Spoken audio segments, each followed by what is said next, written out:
China, India மாதிரியான நாடுகள் தான் எங்களை அமெரிக்காவினுடைய அந்த ஏகாதிபத்தியத்திலிருந்து காப்பாற்றணும் அப்படின்ற ஒரு முடிவுக்கு ஐரோப்பாவும் ஒரு சில நார்த் அமெரிக்கன் கண்ட்ரிஸும் வந்துட்டாங்க. ஏன்னா கனடாவினுடைய பிரதமர் சீனாவுக்கு வந்திருந்தார். Mark Carney. டொனால்ட் ட்ரம்ப் கடுமையான எச்சரிக்கையெல்லாம் கொடுத்துருந்தாரு. அந்த வரிசையில் இங்கிலாந்தினுடைய பிரதமர் கேர் ஸ்டாமரும் எங்கே வந்திருக்காருன்னா சைனாவுக்கு வந்திருக்காரு. ஷி ஜின்பிங்கை மீட் பண்ண போகிறாரு. 4 நாள் பயணமாக 8 வருஷத்துக்கு அப்புறம் ஒரு இங்கிலாந்தினுடைய பிரதமர் சைனாவுக்கு வராங்க.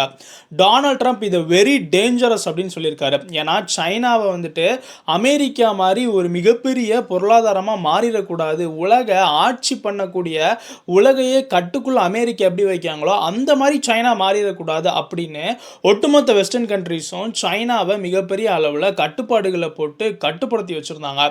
ஆனால் இன்னைக்கு டொனால்ட் ட்ரம்பினுடைய அந்த அன்பிரடிக்டபிள் மூவால் ஐரோப்பிய நாடுகளாக இருந்தாலும் சரி, வட அமெரிக்க நாடுகளாக இருந்தாலும் சரி, சீனா இந்தியா மாதிரியான நாடுகளை நோக்கி வர்த்தகம் பண்ண வர ஆரம்பிச்சிருக்காங்க. அதுக்கு உதாரணமாக தான் India England free trade agreement, India ஐரோப்பிய யூனியன் ஃப்ரீ ட்ரேட் அக்ரிமெண்ட்டு.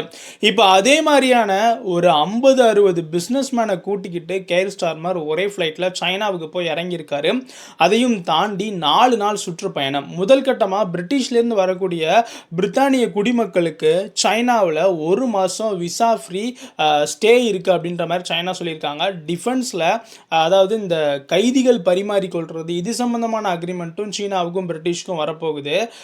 சைனாவில் பிரிட்டிஷினுடைய சர்வீஸ் செக்டாருடைய ஃபுட் பிரிண்ட் மிகப்பெரிய அளவில் வரணும். அதையும் தாண்டி இது ஒரு பிராக்மெட்டிக் அண்ட் கன்சிஸ்டன்ட் பார்ட்னர்ஷிப் அப்படின்னு இங்கிலாந்தினுடைய பிரதமர் சொல்லியிருக்காரு.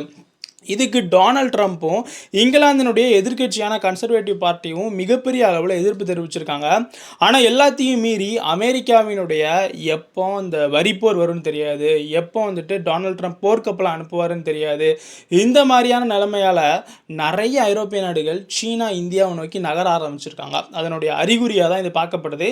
இது அமெரிக்காவுக்கு ஒரு மிகப்பெரிய இழப்பாக தான் மாறும் உலக அளவில் அமெரிக்க செல்வாக்குக்கு. நம்ம தமிழ் சேனலை சப்ஸ்கிரைப் பண்ண பார்க்குறவங்க சப்ஸ்கிரைப் பண்ணிக்கிடுங்க. ஓஹோ, அப்படியா? ஆமாடி.